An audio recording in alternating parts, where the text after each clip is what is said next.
जय हिंद दोस्तों, त्यागी trading tips में आपका स्वागत है। दोस्तों, इस वीडियो के अंदर हम बात करने वाले हैं कि रिटेल निवेशक टूटता क्यों जा रहा है, क्यों टूटकर बिखर गया है, बहुत ही ज़्यादा परेशान है। उसका बिल्कुल भी मन नहीं है इस समय स्टॉक मार्केट के अंदर एक रुपया भी लगाने का। वो कह रहा है कि नहीं, बस जो मेरा ये पैसा है ये कभी लौट के आ जाए, अब मैं एक रुपया भी स्टॉक मार्केट के अंदर नहीं लगाने वाला हूँ। मैं कोई दूसरा काम कर लूँगा, लेकिन स्टॉक मार्केट के अंदर एक रुपया भी मैं लगाने वाला नहीं हूँ। उसके पीछे का क्या कारण हो सकता है? उसके पीछे का कारण है उसके पोर्टफोलियो में जबरदस्त नुकसान होना, जबरदस्त नुकसान होना। अब यहाँ पर बचा हुआ कोई नहीं है। अगर कोई अपने आप को समझ रहा है कि मैं बच गया हूँ, ऐसा हो गया वैसा हो गया, नहीं, बचा हुआ कोई नहीं है। हर किसी के पोर्टफोलियो में नुकसान है। और जब बात आती है हर किसी के, तो भाई साहब, बरसात केवल आपके घर में नहीं हुई है, बरसात आपके पूरे एरिया के अंदर हुई है। और ये बरसात तो एक साथ मान के चलें कि पूरे इंडिया के अंदर हुई है। ये बरसात सभी के ऊपर गिरी है। ये पानी ऐसा नहीं कि किसी किसी के ऊपर गिरा है बस वही भीगा है, नहीं, यहाँ पर हर कोई परेशान है। लेकिन एक चीज याद रख लीजिएगा जी, गिरावट के कारण क्या है? गिरावट के कारण तो मैं आपको बता ही देता हूं, लेकिन एक चीज याद रख लीजिएगा कि बड़ा प्लेयर सस्ता ही माल खरीदता है, बस इसको गांठ बांध लीजिएगा। जी, क्या अभी भी सस्ता नहीं हुआ? क्या स्टार्ट हो चुका है सस्ते का? अब सस्ते का स्टार्ट हो चुका है, क्योंकि शेयर ऊपर से 50% 60% ये गिरे हुए हैं, तो स्टार्ट हो चुका है। लेकिन अगर आपको लगता है कि एकदम से गिर जाएगा, फिर तेजी बन जाएगी, फिर गिरावट हो जाएगी, एकदम तेजी हो जाएगी, नहीं, ऐसा नहीं होता है। आपको, आपने जो माल खरीदा हुआ है ना ऊपर, वो बिकवाएगा। आपने ऊपर खरीद रखा है, मार्केट नीचे गिर गया है, आप जब तक बेचते नहीं है कैसे खरीदेगा वो? आपको दर्द दिया जाएगा कि देख और बड़ा नुकसान होगा, देख और बड़ा नुकसान होगा। और किसी वजह से लोअर लेवल पे आपने खरीद भी लिया तो वो वहां से भी गिर जाएगा। गिर के रोका जाएगा, वहां पर समय लिया जाएगा, ताकि आपने अगर किसी वजह से खरीद भी लिया नीचे तो फिर आप बेच दें। इसी तरीके से आपको मजबूर किया जाता है। कब? जब शेयर ऊपर भागता है, वो और तेजी और तेजी और तेजी, 3 गुना 4 गुना हो गया, फिर तेजी फिर तेजी फिर तेजी। सिर्फ एक ही कि आपको लालच में लाके वहां पर अपना माल बेचना है। ये स्टॉक मार्केट है, ये स्टॉक मार्केट है। जब आप खरीदने के लिए जा रहे हैं, सोच लीजिएगा कि कहीं महंगा तो नहीं खरीद रहा हूं, कहीं महंगा तो नहीं खरीद रहा हूं, क्योंकि खरीदने के बाद आपको बेचना भी है। बस ये सबसे बड़ा पॉइंट है जो कि आपको नोट करना है। तो खरीदना हिसाब से ही है, इसलिए रिटेल निवेशक टूट रहा है। गिरावट का कारण यही है कि आपने देखा नहीं कि वो कुछ दिनों पहले शेयर कितने का था। अभी जी बीएससी के शेयर की अगर बात करते हैं, इसका चार्ट पैटर्न अगर आप घुमा के देख लेते हैं, तो इस लेवल पे इस शेयर को कवर किया गया था। यहाँ पर ये ऊपर से गिर जाता है और 900 रुपये से गिरता गिरता ये 450 रुपये के करीबन पहुँच जाता है। 450 रुपये से इसके अंदर तेजी बनती है और 52 वीक हाई कितना मार देता है? 6100। और आप कहेंगे कि गिरना नहीं चाहिए शेयर, तो समझ लीजिए कि क्या होता है स्टॉक मार्केट में। 450 रुपये से 6000 रुपये तक शेयर पहुंच गया। मैं तो बोलता हूं कि 1000 रुपये से 6000 रुपये भी पहुंच जाए कोई शेयर 2-3-4 महीने, 2-3-4 साल के अंदर, 2 साल 3 साल के अंदर, तो उसके अंदर गिरावट, नॉर्मली गिरावट हो जाती है। ठीक है, तो अब गिरावट हो रही है, कोई गलत नहीं हो रही है। अब आप डर रहे हैं कि गिरावट हो रही है, मैंने तो खरीद लिया था, मुझे तो अच्छा लग रहा था, ये शेयर तो बहुत बढ़िया था, अब ये 29% एक महीने में क्यों गिर गया? बस यही आप सोच रहे हैं। ठीक है, निकलने का तो मौका ही नहीं देगा बड़ा प्लेयर, निकलने का मौका नहीं देगा। वो गिरा रहा है, माल बेच रहा है। सस्ते शेयर जिस दिन हो जाएंगे, बहुत ज़्यादा सस्ते हो जाएंगे, वो खरीदेगा और अच्छा मल्टी वगैरह रिटर्न बनाएगा।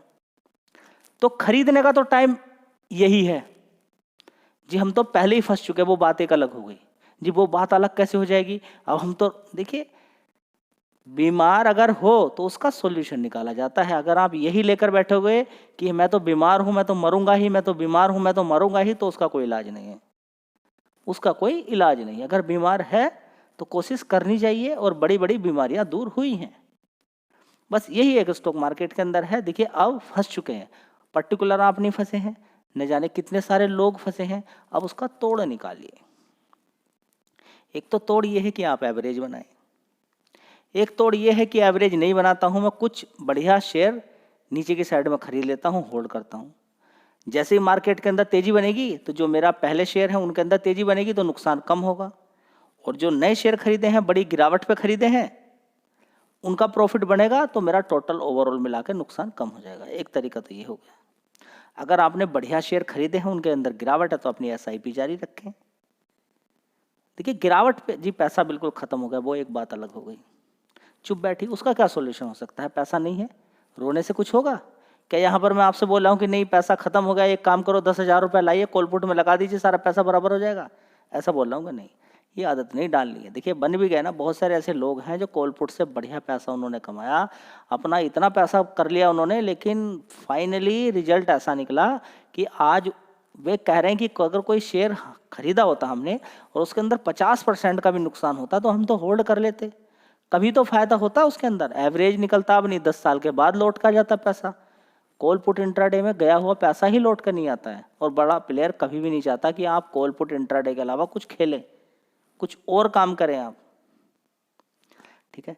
तो गिरावट का ये तो कारण ही है, एक शेयर नहीं, अलग अलग कंपनियों के अंदर अगर आप बात करें तो देखिए एक पर्टिकुलर सेक्टर ही है जो कि ब्रोकिंग का सेक्टर है, उसके अंदर भी ज़बरदस्त गिरावट हो रही है क्योंकि लोगों का पैसा फंसा हुआ है, उनके पास फ्रेश पैसा नहीं है या उनका मन ही नहीं कर रहा है तो वो स्टॉक मार्केट के अंदर ला नहीं रहे हैं, जिसकी वजह से क्या है, ब्रोकर जितने परेशान हैं उनका प्रॉफिट कम हो सकता है, होगा, हम मान के चलेंगे ज़्यादातर लोग फंस गए हैं, खासकर रिटेल निवेशक फंस गया है। अब कैसे कॉल पुट खेले, कैसे इंट्राडे खेले? कॉल पुट खेलने की भी रजिस्ट्रेशंस लग चुके हैं काफ़ी, बैंक निफ्टी के अंदर खेलते थे कॉल पुट, उसमें क्या हो गया, महीने की एक्सपायरी हो गई, अब उसमें बैंड पूरा वो लग गया, इसका अलॉट बढ़ा दिया, अलॉट साइज, ठीक है, एक्सपायरी भी अब मंडे से होने वाली है निफ्टी 50 की। तो क्या बात आपको समझ में आ रही है? ठीक है, तो एक पर्टिकुलर सेक्टर के बारे में तो पहले ही मैंने आपको बताया था, उसके अंदर आज भी गिरावट है, लेकिन मार्केट के अंदर सिर्फ पर्टिकुलर ब्रोकिंग वाला ही शेयर नहीं गिर रहे हैं, ज़्यादातर शेयर्स के अंदर गिरावट है, ठीक है। तो बीएससी की अगर बात करें तो गिरावट है, गिरावट के रीजन क्योंकि मार्केट के अंदर ज़बरदस्त कुछ शेयर्स के अंदर ज़बरदस्त तेज़ी बनी, जिसकी वजह से गिरावट इस समय देखने को मिल रही है। चलिए दोस्तों, जब इरेडा नीचे से भागते हुए 200 रुपये पहुँचा तो लोगों ने सोचा उससे ऊपर नहीं जाएगा, लेकिन उसने कितना मारा इरेडा ने, यहाँ देखिए 310, टिक पाया नहीं। इसी तरीके से अब गिरावट हो रही है, आपको लग रहा है कि गिर गिर के ख़त्म हो जाएगा, नहीं, गिर कर कुछ ख़त्म नहीं होता है, अब इस समय गिरावट है, तोड़ रही है बस। बड़ा प्लेयर कह रहा है कि कहीं खरीद लिया बेच दे, अभी तो और गिरूंगा, अभी तो और गिरूंगा। मैंने आपसे क्या बोला था कि आईपीओ का भाव 30 रुपये था, ठीक है, तो 30 रुपये के भाव के अकॉर्डिंग आप देख सकते हैं, 30 रुपये के भाव के अकॉर्डिंग देख सकते हैं, अभी भी 143 रुपये है, उनको बेचने में कोई दिक्कत परेशानी थोड़ी ना है, ठीक है। तो बड़ी तेज़ी बनी, 50 रुपये से अगर 300 रुपये पहुँच जाता है, ज़बरदस्त तेज़ी बनती है, तो भाई साहब फिर उस गिरावट के अलावा कुछ नहीं मिलता है। इतना इतना बड़ा बड़ा पैसा अगर बन जाता है एक कितने दिन के अंदर, यहाँ पर देखेंगे 2023 दो साल के अंदर या एक एक डेढ़ साल के अंदर 6 गुना पैसा अगर हो रहा है, 5 गुना या 3 गुना पैसा हो रहा है, तो वो कहाँ फिर रुकेगा शेयर ऊपर की साइड में? आप खुद बताइए ना, अपने से एनालिसिस कीजिए। मैं ये नहीं बोल रहा हूँ कि आप मेरी बात सुनेंगे, अपने से एनालिसिस कर लीजिएगा। दोस्तों देख लीजिए, डिक्सन टेक्नोलॉजी गिरावट है 5%, कभी नीचे 2800 रुपये का शेयर था, बताया आपको, सीधा 18,000 तक पहुंच गया ऊपर की साइड में, 2800 से 18,000, 19,000 तक मार दिया ऊपर, ठीक है जी। अब गिरावट हो रही है तो कोई नई बात है क्या जी? कंपनी में जान है क्या? बिल्कुल जान है, एक नंबर कंपनी है, बिजनेस शानदार है, लेकिन तेजी तो हिसाब से ज़्यादा बनी थी, करेक्शन देखने को मिला। कुछ अलग है क्या मार्केट में जो समझ में नहीं आ रहा? 2800 रुपये का, 2,800 रुपये का शेयर था, देख लीजिए, कोई ज़्यादा पुरानी बात नहीं है। यहाँ पर आप जाइए, ये देखिए यहाँ पर 10 मार्च 2023, मार्च 2024, अब मार्च आ रहा है, 2 साल के अंदर 28 रुपये से, मैं बोलता हूँ 3,000 रुपये से अगर 18,000 ही कोई शेयर पहुँच जाए तो लगभग 5-6 गुना पैसा कर दिया 2 साल के अंदर। अरे मेरे भाई, कहीं होता है क्या 2 साल के अंदर 5 गुना पैसा? 10 साल के अंदर होता है डबल, और यहाँ कितना हो गया? 5 गुना पैसा, ठीक है। कंपनी की कमी नहीं बता रहा हूँ मैं, कंपनी एक नंबर है, लेकिन जिस समय खरीदने समय होता है उस समय कोई खरीदता नहीं है।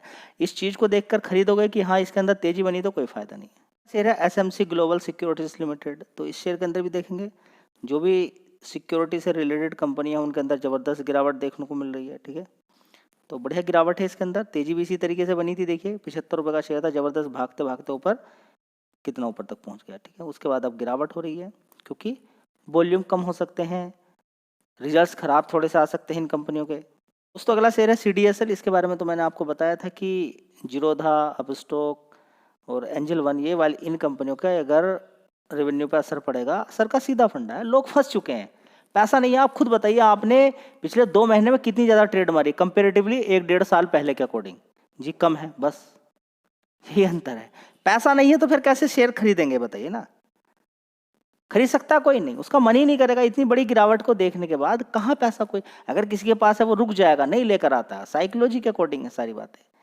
ठीक है, इतना पैसा नहीं होता है रिटेल निवेशक पर कि वो हर गिरावट पे खरीदता ही रहेगा, खरीदता रहेगा। अब वो चुपचाप बैठ गया है, वो समझ गया कि मार्केट के अंदर क्या क्या चीज़ें होती हैं, क्यों गिरावट इतनी बड़ी बड़ी हो रही हैं।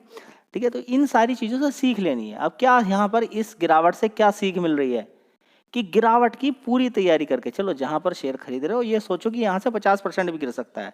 अब मेरी तैयारी क्या है? बस कि मैं थोड़ा थोड़ा खरीदूंगा, बस काम खत्म। अब इस समय क्या गिरावट हो रही है, सारा पैसा ऊपर फंस गया, थोड़ा सा भी बचा के नीचे नहीं रखा। बस दिक्कत ये है, देखिए गिर तो हर किसी का शेयर रहा है, लेकिन क्या आपके पास गिरावट की तैयारी थी और आपके पास थोड़ा पैसा था, या आप SIP कर रहे थे? अगर जवाब है हाँ, तो आगे भी आप जीत जाओगे।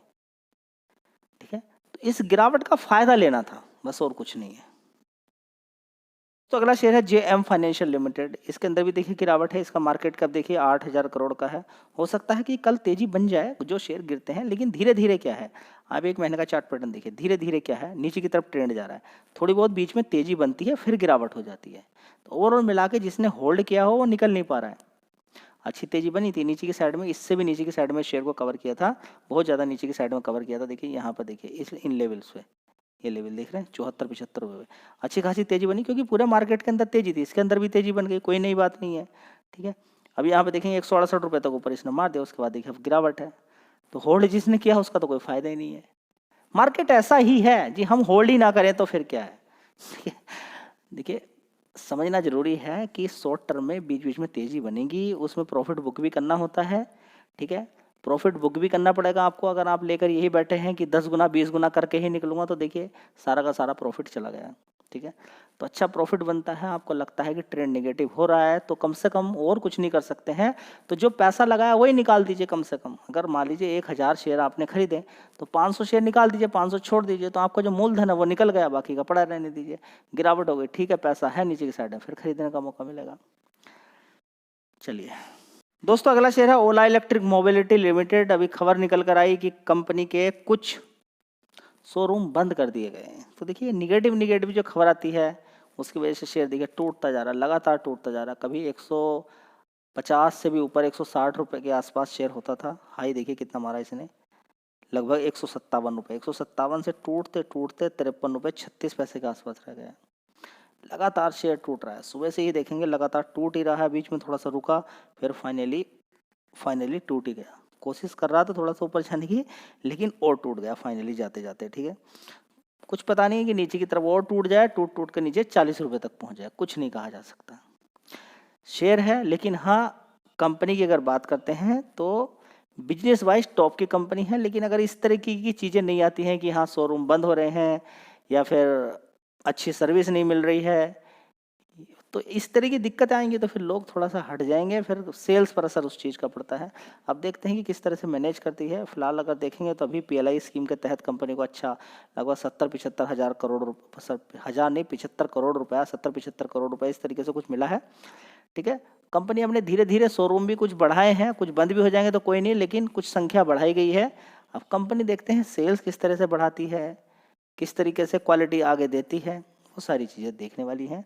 फिलहाल तो अभी देखिए कंपनी प्रॉफिट अपना नहीं दिखा पा रही है, गिरावट नीचे है। फिलहाल 22,000 करोड़ का मार्केट कैप है, खरीदने लायक तो शेयर है इस समय। प्राइस यही चल रहा है खरीदने लायक। अगर लॉन्ग टर्म का आप अगर एनालिसिस करने में कामयाब अगर आप हो जाते हैं कि कुछ नहीं होगा, सुधार हो जाएगा, अगर ये सारी चीज़ें आप देख लेते हैं इस समय, दो चीज़ें हैं, कंपटीशन तोड़ तो नहीं देगा इसको, कंपटीशन बर्बाद तो नहीं कर देगा, क्वालिटी दे पाएगी कंपनी नहीं दे पाएगी, प्रॉफिट दिखा पाएगी नहीं दिखा पाएगी, बहुत सारे कुछ पॉइंट्स हैं। अगर वो दिखाने में कामयाब हो जाती है, रिजल्ट्स अच्छे दिखा देती है कंपनी एक बार रिजल्ट्स अच्छे दिखा दे कंपनी, सारी चीज़ें ओके हो जाएंगी। चलिए।